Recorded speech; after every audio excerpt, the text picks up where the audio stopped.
Tudo bom, gente?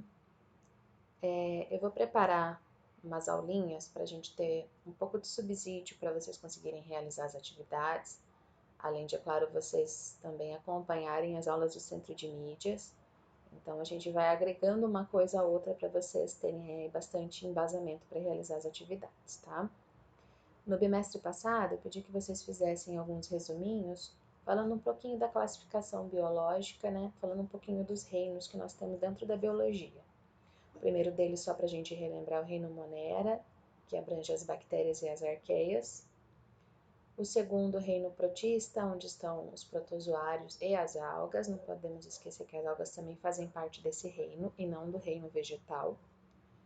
O reino fungi, que é um reino bastante importante aí para nossa culinária, que é o reino dos fungos e das leveduras, né? O fungo a gente tem, por exemplo, o champignon, que é utilizado na culinária. E as leveduras são utilizadas aí para fazer a fermentação de bebidas alcoólicas, como vinho, cerveja, para fazer queijos, entre outros tipos de alimentos aí. Quando a gente chega no reino animal e o reino plant, a gente aprofunda um pouquinho mais o conhecimento sobre eles, porque são reinos aí bastante importantes. Então eu vou falar um pouquinho hoje sobre o reino plant, que também é chamado de reino vegetal. Tanto faz, vocês decidem como fica melhor para vocês lembrar. Tudo bem? Bom, característica mais marcante do reino vegetal, com certeza vai ser a fotossíntese, já que ela é crucial e fundamental para a vida na Terra, visto que as plantas produzem a matéria orgânica que alimenta aí não só os seres humanos, como todos os outros animais que são herbívoros, e o resultado, né, o produto final, ela faz a liberação do oxigênio que a gente utiliza também para sobrevivência, a maioria dos seres vivos utiliza o oxigênio para sobreviver, tá? Além desse, entre outros papéis aí, as plantas servem de abrigo para os animais, servem para fazer o biocombustível e também na fabricação de medicamentos, né? Fornecem matéria-prima para diversas necessidades aí dos seres humanos e dos outros animais também, é claro, né? Não faz abrigo somente para aves, faz abrigo também para seres microscópicos, né? Bactérias, insetos muito pequenininhos. Então é aí bastante importante para o nosso planeta, tá? Em relação aos grupos de plantas, as classificações que nós temos. Antes disso, eu vou falar um pouquinho sobre a teoria evolutiva, né? A teoria mais aceita de como que surgiu um ser vivo fotossintetizante é a teoria da endossimbiose. Então, acredita-se que um protozoário primitivo fagocitou, ele de certa forma se alimentou de uma bactéria também primitiva, e ao invés dessa bactéria ser digerida, assim como nós fazemos quando nós nos alimentamos, a gente faz a digestão, essa bactéria fez então o que a gente chama de simbiose. Ela começou a se aproveitar do que aquele protozoário consumia. E ela a partir daí então evoluiu, a gente chama de evolução convergente. Essa evolução que um ser vivo faz junto com o outro e os dois vão se beneficiando. Dessa forma, então, fazendo com que esse protozoário ficasse mais complexo, surgiram daí então alguns pigmentos, a clorofila A e B, por exemplo, que é um pigmento verde, pigmento fotossintetizante, e a partir daí então esses seres vivos microscópicos conseguiram fazer a fotossíntese. Ao longo da evolução, você tem aí o surgimento das primeiras algas, e a partir das algas então surgiram as primeiras plantas terrestres, né? Como que aconteceu essa evolução das algas para as plantas, já que a alga não entra dentro do reino vegetal? A Terra passou por um período de muita seca, há mais ou menos uns 435 milhões de anos atrás. E eu sempre falo para vocês, acabo falando para as primeiras, para as segundas, para as terceiras séries, que uma coisa que é extremamente importante para a sobrevivência é a adaptação. Se você não consegue se adaptar, automaticamente a espécie que não consegue está fadada aí à extinção. Então, devido ao período de seca, as algas obviamente ficam na água, elas precisaram aí se adaptar e foram ao longo daí de milhões de anos se tornando plantas mais complexas. Então, assim como aquele primeiro protozoário que fagocitou a bactéria se tornou mais complexo, essas algas que foram se adaptando foram se tornando mais complexas também. Hoje, no nosso período de tempo, nós temos 4 grandes grupos de plantas. O primeiro deles são as briófitas, depois evoluíram, no caso, né? E daí nós chegamos às pteridófitas, as gimnospermas e as angiospermas, tá? Aqui a gente tem um cladograma, que é como se fosse uma árvore filogenética, né? Onde você tem aqui, ó, as algas verdes, que seriam ancestrais para a realização da evolução de todas essas plantas aqui. A primeira delas, então, nós temos as briófitas, que o representante mais famoso são os musgos. Depois nós temos as pteridófitas, que o representante mais comum são as samambaias. Depois nós temos as gimnospermas, que são os pinheiros, pinheiro de Natal, araucária. E por último, as plantas que dominam hoje o planeta, que são as angiospermas, conhecidas como plantas com flores. Vocês estão vendo aqui essas chavezinhas aqui? Está mostrando aqui o que difere na evolução uma da outra, tá? Então, primeiro a gente tem as briófitas, que são conhecidas como plantas que não possuem vasos condutores de seiva. A partir das briófitas, ó, nós temos aqui plantas vasculares, que depois eu vou entrar em detalhes melhor o que significa isso. E essas duas últimas aqui, planta com semente. Então, o que significa? Significa que essas duas plantas possuem sementes, gimnospermas e angiospermas. Agora, samambaia e musgo não são plantas que possuem sementes, tá? As pteridófitas possuem vaso condutor de seiva, assim como as gimnospermas e assim como as angiospermas. E aqui nós temos então as briófitas, que são um grupo de plantas mais simples, e é sobre eles que a gente vai falar um pouquinho mais hoje. Antes de mais nada, eu havia comentado com vocês a respeito lá da evolução, devido ao protozoário ter fagocitado a bactéria, e a partir daí houve uma evolução por endossimbiose. Eu vou mostrar aqui então para vocês o que seria essa fagocitose.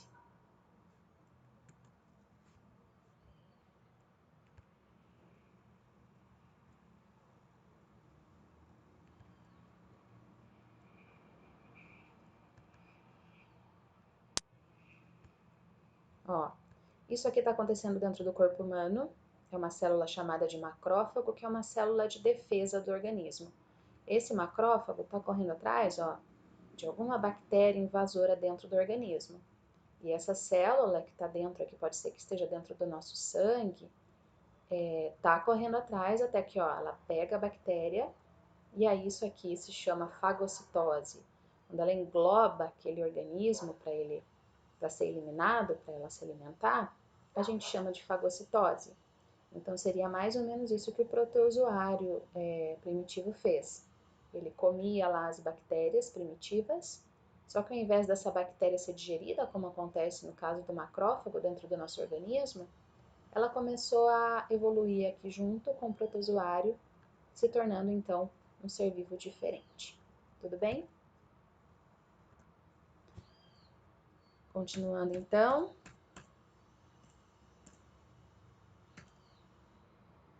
Briófitas, vem do grego brio, que significa musgo, e fito, que é vegetal. Tudo que tiver fito, então, vai estar relacionado aos vegetais.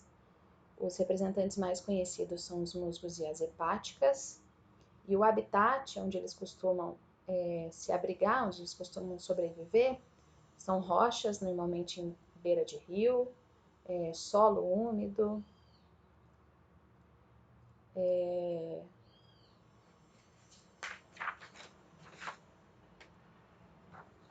troncos, galhos, dentro de outras plantas que são úmidas também, e assim por diante, tá?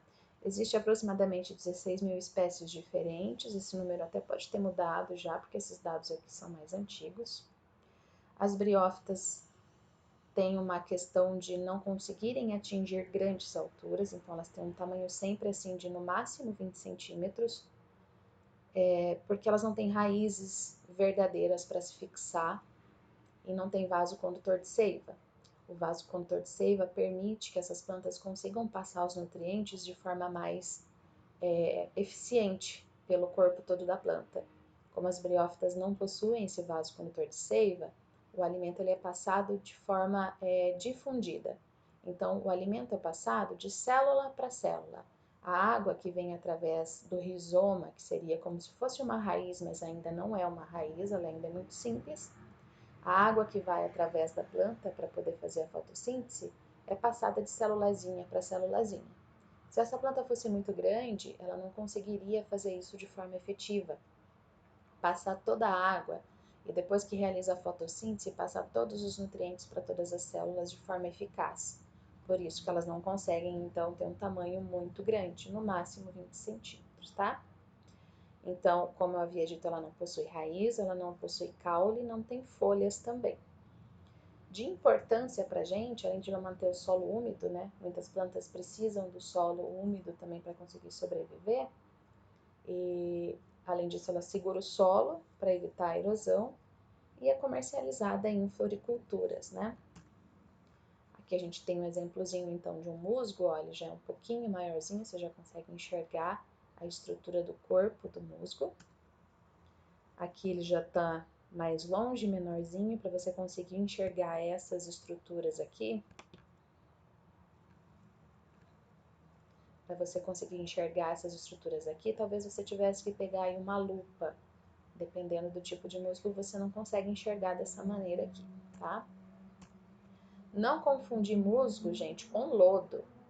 Tem muito aluno que tem mania de confundir o musgo com lodo, tá? Isso aqui é uma hepática, devido à formação dela, que parece um fígado, o órgão fígado, então ficou conhecida como hepática. Isso aqui é o lodo, ó, para vocês lembrarem que isso aqui não é um musgo, tá? Isso aqui é a formação de matéria orgânica, matéria inorgânica que foi acumulando aqui na água, em lugares úmidos, mas não tem nada a ver com planta, isso daqui, tudo bem? Morfologia. Se eu pegasse o musgo, então, conseguisse tirar ele certinho aqui, eu colocasse numa lupinha para ver, esse seria aqui, então, a formação de um musgo. A gente tem aqui o que parece uma raiz, mas não é, chamada de rizóide. Essa parte aqui é chamada de gametófito. E a gente tem a separação, viu, gente, da planta masculina e da planta feminina. E por último, a gente tem o esporófito, que é como se fosse, aqui se a gente fosse levar em, fazer uma comparação com as plantas que têm flores, seria aqui que seriam as flores, onde as flores ficariam, tudo bem? Os esporos aqui seriam as sementes, porém essa planta ainda não possui semente, ela possui estruturas de germinação que são chamadas de esporos. Ciclo de vida. Em todas as plantas, em todos os grupos, os 4 grandes grupos de plantas, a gente vai falar um pouquinho da reprodução dele, tá? No caso das beriófitas, a reprodução ela acontece de fase sexuada, e aqui embaixo não está aparecendo, mas seria a fase assexuada. A fase sexuada é onde tem troca de gameta, então seria como na reprodução dos seres humanos, que a gente tem troca de gameta, espermatozoide e óvulo, tá? A fase assexuada não tem troca de gametas, então pode ser por brotamento, pode ser simplesmente por germinação dos esporos que vão cair. Então vamos entender um pouquinho melhor aqui. Desculpa, o nome desse tipo de ciclo de vida, onde você tem 2 fases no mesmo ser vivo, ele é chamado de metagênese ou de alternância de gerações, tá? Então, a gente tem aqui uma plantazinha masculina e uma plantazinha, um musgozinho feminino, tá? O órgão reprodutor da planta masculina, a gente vai chamar de anterozoide. E o órgão reprodutor na planta feminina a gente vai chamar de oosfera, tá? Esse nome praticamente não vai mudar para nenhum dos outros grupos, sempre vai chamar oosfera. Uma coisa que é importante, briófita precisa de água para se reproduzir, tá? A água da chuva, a água da corrente do rio, faz com que o anterozoide consiga fecundar aqui a oosfera. Se não tiver água, o anterozoide não consegue fazer isso. É um problema evolutivo. certo? Porque é muito mais difícil de você conseguir ter quantidades gigantescas da mesma espécie devido à dificuldade, porque se você passa por um período de seca, você já tem um problema aí para conseguir se reproduzir, tudo bem? Então a gente tem aqui, ó, através da água, o transporte do gameta masculino até o gameta feminino, ocorrendo então aqui na oosfera a fecundação. Depois que aconteceu a fecundação, gameta masculino e gameta feminino, você tem a formação então do embrião. Passa aí um tempinho, esse embrião forma aqui uma haste, ó. Esse embrião, desculpa não, o musgo vai formar uma haste, e esta haste forma uma barriguinha aqui que é chamada de cápsula. O conjunto da cápsula mais a haste, a gente chama de esporófito. Aqui dentro dessa cápsula, então, vai acontecer de forma por mitose, não sei se vocês vão lembrar de mitose do ano passado, que é a multiplicação celular. Esses esporos, então, vão se multiplicando aqui na cápsula, e aí quando eles chegam à maturidade, eles vão ser liberados no solo, e aí vão se tornando musguinhos maiores, tudo bem? Quando o musguinho ele fica aqui no solo ou em qualquer outro substrato onde ele consiga sobreviver, a gente chama esse pedacinho aqui de célula que está crescendo aqui no solo, no substrato, de protonema, tá? Infelizmente cortou aqui no vídeo, não está aparecendo. Mas a partir do momento que ele cai no solo, ele começa a se multiplicar, a célula começa a sofrer divisão por mitose, ele então se torna um protonema, e o protonema então vai se tornar um novo musgo e novamente o ciclo vai se repetir. Tudo bem? O bom de ser vídeo é que se vocês não entenderam, vocês podem repassar o vídeo novamente.